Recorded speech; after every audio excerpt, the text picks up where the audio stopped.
And if people start doing the right things to impress me, their intentions are going to get corrupt. Now their moral compass is twisted. Now doing the right thing is actually just an investment for their own personal benefit. No. If you do the right thing, if you have faith and do the right thing, then God will reward you. And if you are doing the right thing, here's the interesting thing. وَسَنَقُولُ لَهُ مِنْ أَمْرِنَا يُسْرًا. We're going to say, from our decision point of view, we'll say easy things to them. What does that mean? I'll open the pathway for you to do more good. Now, what does that mean for you and me? It means if I'm a leader and I know somebody's doing good work, and then they come up to me and they say, I have this idea. I think it can really benefit the company. It can really benefit the team. It can really benefit this project. And I know this person's doing good work. Then I say, I'm going to let you try it. Let's give it a shot. Maybe it'll work. Maybe it'll fail. But you know what? The fact that you are sincerely doing good work allows you enough merit that this is worth a shot. Now, the problem is, I was saying this informally before this gathering. I run a company, and that company's gone through downsizing and upsizing. It was bloated at one point. It was smaller at one point. And I've had all kinds of interesting experiences in business. And one of the business challenges in any organization that gets big is that it becomes less flexible. It has multiple departments. Every department has its own group. Every group has their own egos because we're all human beings, right? And when somebody is in a, and then there's a hierarchy. So if I'm at the top of the hierarchy, then there are my executives and the managers and whoever else. And there's a pyramid, and I'm the pharaoh on top of the pyramid, right? I'm the pharaoh on top.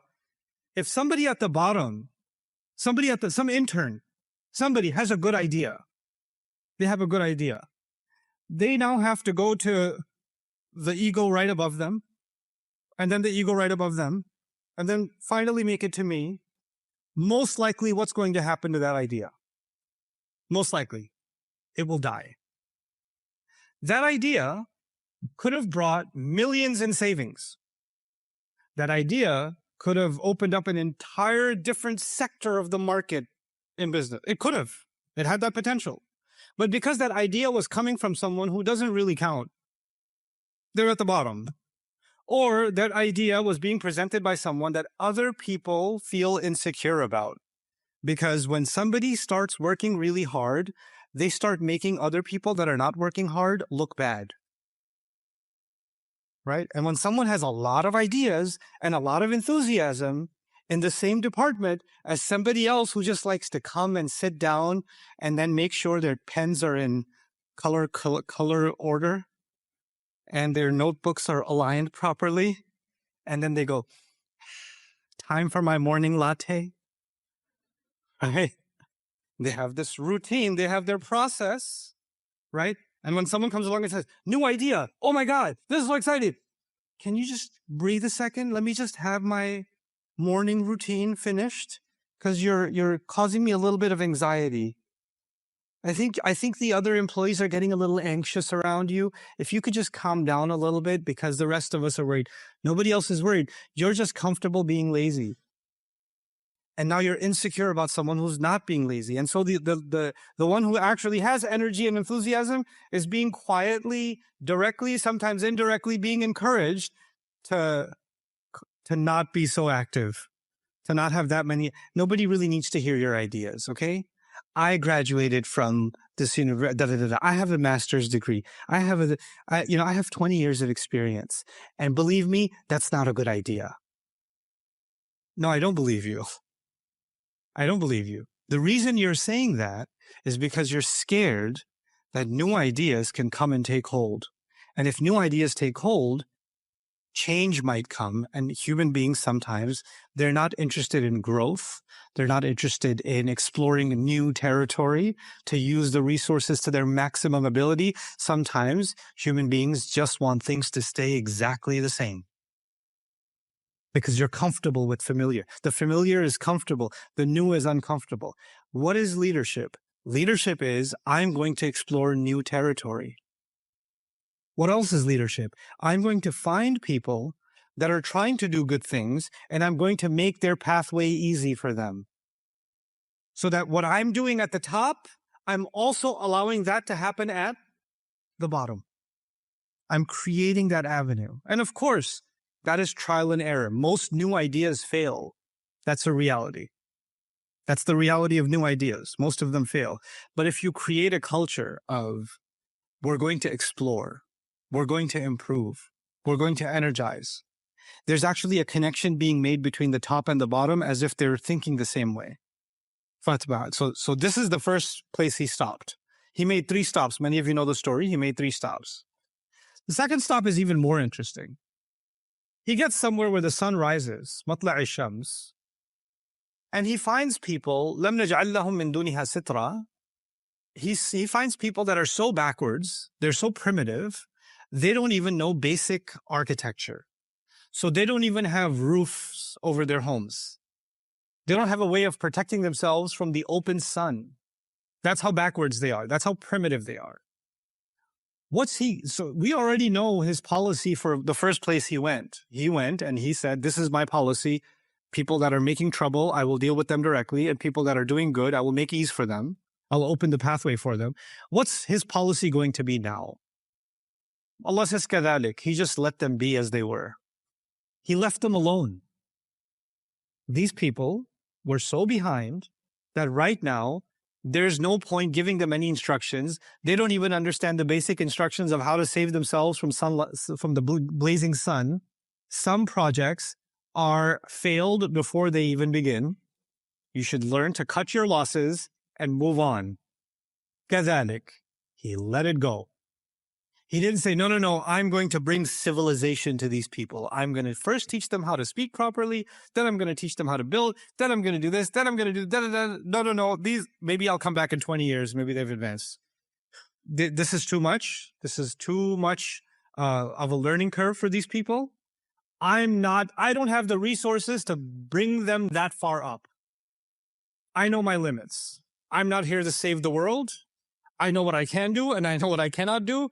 These people, beyond my scope of ability. Incredible lesson in leadership, isn't it? I know what is beyond my ability. I know what is a hopeless cause. It's okay. I don't have to destroy resources, time, and energy working on something because I have too much of an ego to think I can change everything everywhere. I can't. I don't have that ability. So I'm just going to let this one go. I'm going to not push. كذلك. وقد أحطنا بما لديه خبرا. Okay, that's 2 stops, and there's a final stop. He goes to this third place. What was amazing about this third place is he meets people. كادوا لا يكادوا لا يفقهون قوله. He meets people that almost couldn't understand a single word he was saying, which means he could barely understand a single word they're saying. Which means he went to a place of a completely different culture, a completely different language, a completely different civilization from his own. And because we already know he travels outside his own local area, right? And wherever he goes, he builds more resources. So within his resources are people from different cultures and different backgrounds. There's a diversity in his team of different languages and different backgrounds. So somehow, as you travel the world, languages, they connect with each other, right? So there's lots of Arabic words in Bahasa Malayo, for example, right? Because languages travel. And there's probably lots of, I would imagine some Sanskrit is connected in some way. Probably some of the East Asian languages are connected to Bahasa also in some way or the other. There's some common vocabulary. Not all, but some. 10% here, 5% there, 5%. I found out, because I was recently learning Farsi, I was learning Persian, and I found out that a lot of Punjabi has Persian in it. I was like, how did Punjabi get Persian in it?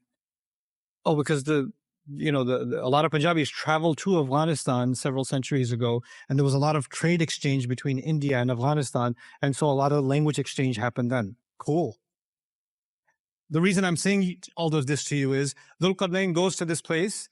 Almost none of the words are understandable, but some words are common to his language. Some words are common to some of the other people in his team because he's got an international team, right? So they're starting to make sense of what these people are saying. Finally, they're able to make communication happen. Finally, they're able to get communication. When they get communication, what do they tell him? Inna ya'juja wa ma'juja mufsiduna fil ard. We have this criminal gang of people, these raiders, they're called Ya'juj and Ma'juj. They come and they destroy everything. They come and they raid, they kill, they steal, they take our animals, they commit crime. You're a king, you have an army.